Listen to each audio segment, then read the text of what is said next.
Hello everyone, welcome to right IQ। तो जैसा कि आप सभी को पता है कि हम लोग IRB NTPC में सारे प्रीवियस ईयर्स के क्वेश्चन को सॉल्व कर रहे हैं ईयर वाइज।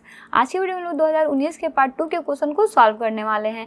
ये जितने भी क्वेश्चन है ना, वो आपके मैक्सिमम क्वेश्चन जो है आपके ग्रुप डी में भी रिपीटेड क्वेश्चन है और सारा क्वेश्चन जो है वो आपका एग्जाम पॉइंट ऑफ व्यू से बहुत ही इंपॉर्टेंट है। आज की वीडियो आपके लिए बहुत खास है क्योंकि इसमें बहुत सारे क्वेश्चन जो है वो चुन चुन के इसमें रखे गए हैं। तो आज की वीडियो को बिल्कुल भी स्किप मत कीजिएगा, एंड तक जरूर देखिएगा। आज का वीडियो आपके लिए बहुत ज़्यादा हेल्पफुल होने वाला है। चलिए बिना लेट के हम लोग आते हैं पार्ट 2 के फर्स्ट क्वेश्चन पे, जो है आपका कि which of the following countries has 3 capital. निम्नलिखित में से किस देश की 3 राजधानियां हैं, बताइए। सबसे पहला ही क्वेश्चन आपके लिए बहुत मज़ेदार क्वेश्चन है। तो जी हाँ, अगर हम लोग 3 राजधानी वाले देश की बात करते हैं तो देखिए वो है आपका ऑप्शन नंबर बी दक्षिण अफ्रीका। दक्षिण अफ्रीका में टोटल 3 राजधानियां हैं। पहला है आपके पास केप टाउन है, दूसरा आपके पास प्रिटोरिया है और तीसरा आपके पास ब्लू फेम्टो है। इस तरह से टोटल जो है वो दक्षिण अफ्रीका में 3 राजधानियां जो है वो होती है ना। चलिए आगे बढ़ते हैं। इसका नेक्स्ट क्वेश्चन है आपके पास कि which of the following is the native Indian game, यानी निम्नलिखित में से कौन सा मूल भारतीय खेल है। तो जी हाँ, अगर हम लोग मूल भारतीय खेल की बात करते हैं तो वो क्रिकेट नहीं होगा, जूडो भी नहीं होगा, रग्बी भी नहीं होगा, वो है आपका खो खो ना। खो खो कैसा गेम है, तो जी हाँ, खो खो जो है वो टच एंड रन वाला गेम होता है ना, यानी छुओ और भाग जा। इसे संस्कृत में जो है ना आपका शिव बोला जाता है। क्या बोला जाता है? शिव बोला जाता है ना, याद रखिएगा। इसका करेक्ट आंसर क्या हो जाएगा? वो है आपका ऑप्शन नंबर डी कि खो खो को जो है वो भारत का मूल खेल जो है वो कहा जाता है ना। चलिए आगे बढ़ते हैं। इसका नेक्स्ट क्वेश्चन है आपके पास कि who wrote the famous book किताब उल हिंद, यानी प्रसिद्ध पुस्तक किताब उल हिंद की रचना किसने की है। तो जी हाँ, किताब उल हिंद की रचना करने वाले जो व्यक्ति हैं वो है आपके अल बरूनी के द्वारा जो है इसे लिखा गया है ना।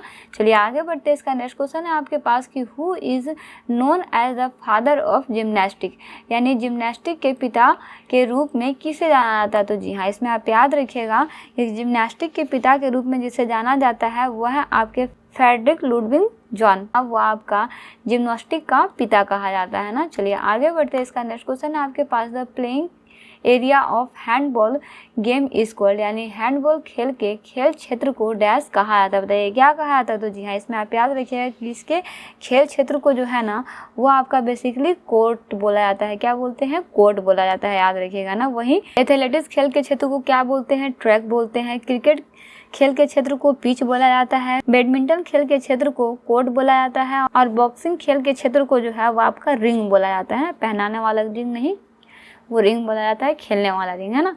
चलिए आगे बढ़ते हैं। इसका नेक्स्ट क्वेश्चन है आपके पास कि which of the following festivals is called the festival of colours, यानी निम्न में से किस त्यौहार को रंगों का त्यौहार कहा जाता है। सभी को पता है कि रंगों का त्यौहार किसे कहा जाता है? होली को कहा जाता है, जो आपका फाल्गुन महीने में मनाया जाता है, यानी सेलिब्रेट किया जाता है ना। चलिए आगे बढ़ते हैं। इसका नेक्स्ट क्वेश्चन है आपके पास कि in which state is mining painting popular, यानी किस राज्य में खनन चित्रकला जो है वो प्रचलित है। देखिए अगर हम लोग खनन चित्रकला की बात करते हैं ना तो इसके लिए आप याद रखिएगा कि वह है आपका बिहार में जो है वो आपका खनन चित्रकला जो है वो प्रचलित है। चलिए इसके अलावा अगर हम लोग याद रखिएगा आप कि पिथौरा चित्रकला जो है आपका गुजरात में प्रसिद्ध है। वहीं कालीघाट चित्रकला जो है वो आपका वेस्ट बंगाल में प्रचलित है। कमलकारी चित्रकला जो है आपका आंध्र प्रदेश में प्रचलित है और आपका चिकनकारी चित्रकला जो है वो आपका लखनऊ में देखने को मिलता है। तो इस तरह से ये सारे चित्रकला जो हैं वो किस किस राज्य में कैसे प्रसिद्ध हैं, इन सारे को आप जरूर से याद रखिएगा ना। चलिए आगे बढ़ते हैं। इसका नेक्स्ट क्वेश्चन है आपके पास कि which of the following dance styles is known as the saga of the east, यानी निम्न में से किस नृत्य शैली को पूर्व की गाथा के रूप में जाना जाता है। तो जी हाँ, अगर हम लोग पूर्व की गाथा के रूप में बात करते हैं ना तो वो है आपका कथक। कथक को जो है वो पूर्व की गाथा के रूप में जो है वो जाना जाता है। ये आपका कहाँ है? उत्तर प्रदेश में है ना, याद रखिएगा। चलिए आगे बढ़ते हैं। इसका नेक्स्ट क्वेश्चन है आपके पास कि Kandariya Mahadev temple is Khajuraho is dedicated to lord dash, यानी खजुराहो में कंदरिया महादेव मंदिर भगवान डैश को समर्पित होता है। किस भगवान को समर्पित है? तो जी हाँ, याद रखिएगा कि ये जिस भगवान को समर्पित है ना वह है आपके शंकर भगवान। ये आपको शंकर भगवान को जो है वो समर्पित है ना। और ये जगह जो है ना आपका कहाँ पड़ता है? तो ये आपका जो है वो मध्य प्रदेश में पड़ता है, याद रखिएगा ना। चलिए आगे बढ़ते हैं। इसका नेक्स्ट क्वेश्चन है आपके पास कि Mand is a folk dance style from which place यानी मांड जो है वो कहाँ की लोक नृत्य शैली है? तो जी हाँ, अगर हम लोग मांड की बात करते हैं तो ये आपका राजस्थान की एक लोक नृत्य शैली है ना। चलिए आगे बढ़ते हैं। इसका नेक्स्ट क्वेश्चन है आपके पास कि which of the following is the highest civilian award of India, यानी निम्न में से कौन सा भारत का सर्वोच्च नागरिक पुरस्कार है? तो जी हाँ, अगर हम लोग सर्वोच्च नागरिक पुरस्कार की बात करते हैं भारत में तो वह है आपका भारत रत्न। भारत रत्न जो है वो आपका सर्वोच्च नागरिक पुरस्कार है। चलिए अगर हम लोग इसमें देखते हैं तो याद रखिए कि इसकी स्थापना जो है वो आपका 1954 में हुआ था ना, और ये हमेशा 26 जनवरी को राष्ट्रपति के द्वारा जो है वो प्रत्येक वर्ष भारत रत्न पुरस्कार जो है वो दिया जाता है। अगर क्वेश्चन में आए कि पहली बार भारत रत्न पुरस्कार किसे दिया गया था तो वो थे आपके सी राजगोपालाचारी को, और दूसरे में आपके थे सर्वपल्ली राधाकृष्णन को जो है वो आपका राष्ट्रपति के थ्रू जो है वो आपका भारत रत्न का जो अवार्ड जो है वो दिया गया था ना। चलिए आगे बढ़ते इसका नेक्स्ट क्वेश्चन आपके पास the headquarters of the southern region of Indian railway is, यानी भारतीय रेलवे के दक्षिणी क्षेत्र का मुख्यालय है। बताइए कहाँ है इसका मुख्यालय? तो जी हाँ, इसके मुख्यालय की बात करते हैं तो वह है आपका चेन्नई में। कहाँ है? चेन्नई में ना है, याद रखिएगा। वहीं अगर रेलवे जोन की बात करते हैं तो टोटल रेलवे जोन जो है ना वो आपके 18 रेलवे जोन है, याद रखिएगा ना।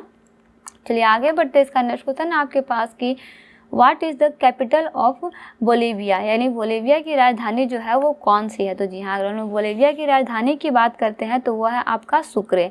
याद रखिएगा यहाँ पे भी बोलीविया में भी 2 राजधानी है, पहला आपका सुक्रे है और दूसरा आपका लावाज है। याद रखिएगा 2 राजधानी वाला देश कौन सा है और 3 राजधानी वाला देश कौन सा है? बोलीविया एक ऐसे देश है जहाँ पे 2 राजधानियाँ हैं, पहला आपका सुक्रे है और दूसरा आपका लावाज है ना।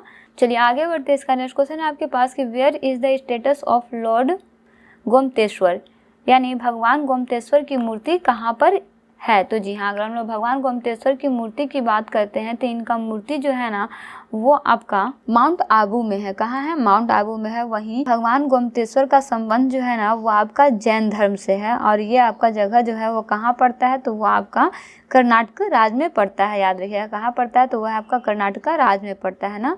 चलिए आगे बढ़ते हैं। इसका नेक्स्ट क्वेश्चन है आपके पास कि in which state were the rules of India's indigenous sport kabaddi first formulated, यानी भारत में स्वदेशी खेल कबड्डी के नियमों को सबसे पहले किस राज्य में तैयार किया गया था? बताइए, बहुत इंपॉर्टेंट क्वेश्चन है। तो जी हाँ, जिस राज्य में इसे तैयार किया गया था तो वो था आपका महाराष्ट्र। महाराष्ट्र में जो है इसे तैयार किया गया था, याद रखिएगा ना।